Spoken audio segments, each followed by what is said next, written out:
Yes sir. ચાલો કાગળ અને પેન લઈને રેડી થઈ જાવ. જે બાકીના પ્રશ્નનું જે પ્રિડિક્શન બાકી હતું એ સર તમારા માટે લઈને આવી ગયા છે. સાહેબ, સ્ટાર, ચોથું સ્ટાર, chapter. સ્ટાર. ચોથું ચેપ્ટર 49 નંબર બરાબર. જો આને બી કદાચ 50 નંબરમાં જઈ શકે, આગુ પાછું થઈ શકે, પણ ધ્યાન રાખજો સાહેબ, આમાં બી બે માર્ક્સના બે નો બંચ બનાવીને પૂછે. યસ એસ્ટરીકરણ પ્રક્રિયા, સમીકરણ સહિત વર્ણવો, યોગશીલ યોગશીલ પ્રક્રિયા એટલે શું, ઉદાહરણ આપીને સમજાવો. Yes. બરાબર. આ એક અગત્યનું છે સ્ટાર. સાહેબ, સ્ટાર માર્ક્સ છે. Yes. સ્ટાર વાળા પર ધ્યાન વધારે આપવાનું. વધારે આપવાનું. બીજું, સાબુ અને પ્રક્ષાલકમાં રહેલા ક્રિયાશીલ અચાનક આયન. આયનિક સમૂહ જણાવી, બરાબર. સાબુની સફાઈની ક્રિયાવિધિ. યસ ક્રિયાશીલ સમૂહ એટલે શું, કોઈ પણ ચાર ક્રિયાશીલ સમૂહ જો દરેકના બે ઉદાહરણ. ઉદાહરણ આપો. Star marks. સ્ટાર માં ઇથેનોલ નું ઓક્સિડેશન સમજાવો તથા તેના ભૌતિક ગુણધર્મ અને ઉપયોગ લખો. ભાઈ તૈયાર કરી લેજો, મસ્ત રીતે આવી શકે છે આવતીકાલના પેપરની અંદર. આ બે સ્ટાર માર્ક્સ છે.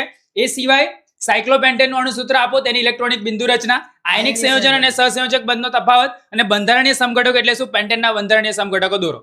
પણ સાહેબ સૌથી પહેલા મને ગમે તમને ગમે 1 અને 4 નંબર. યસ એસ્ટરીકરણ, યોગશીલ પ્રક્રિયા, ઇથેનોલ નું ઓક્સિડેશન સમજાવી તેના ભૌતિક ગુણધર્મ આપો.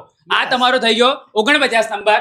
આગળ બે આપણે 50 51 તો કહી દીધા. હા, 52 નંબર માટે માનવાક રંગબેરંગી દુનિયા. સાહેબ બે સ્ટાર માર્ક કહું છું.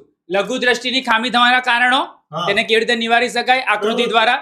હા ગુરુ દ્રષ્ટિની ખામી થવાના કારણો, તેને કેવી રીતે નિવારી શકાય, યોગ્ય આકૃતિ દ્વારા. બરાબર. આ કયા નંબર માટે છે? 52 નંબર માટે. 52. હવે હજુ બી એક નંબર રહ્યો. આની અંદર બી વહેલો સૂર્યોદય, સૂર્યાસ્ત થવાનું કારણ આવું બી આવી શકે. અને પ્રિઝમ વાળું, પ્રકાશનું વિભાજન એટલે શું, પ્રિઝમ વડે પ્રકાશનું વિભાજન. આ બે સ્પેર માં છે, પણ આ મોસ્ટ પ્રોબેબલ છે. બરાબર. એ સિવાય 53 નંબર સૌથી છેલ્લો, વિદ્યુત પ્રવાહની ચુંબકીય અસરો. બરાબર છે. આનું આપણે પ્રિડિક્ટ નહીં કરવું, કેમ કે બ્લુપ્રિન્ટ પ્રમાણે કદાચ આ પેપર માંથી ના પૂછાય. બરાબર. પણ 54 નંબર ફિક્સ. જો વિઘટકો એટલે શું, નિવસનતંત્રમાં વિઘટકોની ભૂમિકા, જૈવિક વિસ્તરણ ટૂંકમાં સમજાવો, અને ઓઝોન કેવી રીતે નિર્માણ પામે છે, ઓઝોન સ્તરની અગત્યતા જણાવો. અગત્યનું છે. નિવસન તંત્ર વાળો પ્રશ્ન પણ આવી શકે. અને જોડે જોડે તમને આવો ક્વેશ્ચન કેવો થયો સાહેબ, સેક્શન ડી માં કેવું થશે, બે માર્ક્સના ક્વેશ્ચન્સ ની 2 ક્વેશ્ચન્સ પૂછીને 4 માર્ક્સનો પ્રશ્ન બનાવશે. આવતીકાલના પેપર ની અંદર જોઈ લેજો.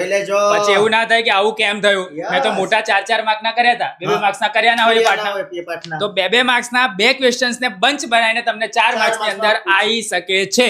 તો આને તમે લખીને જજો.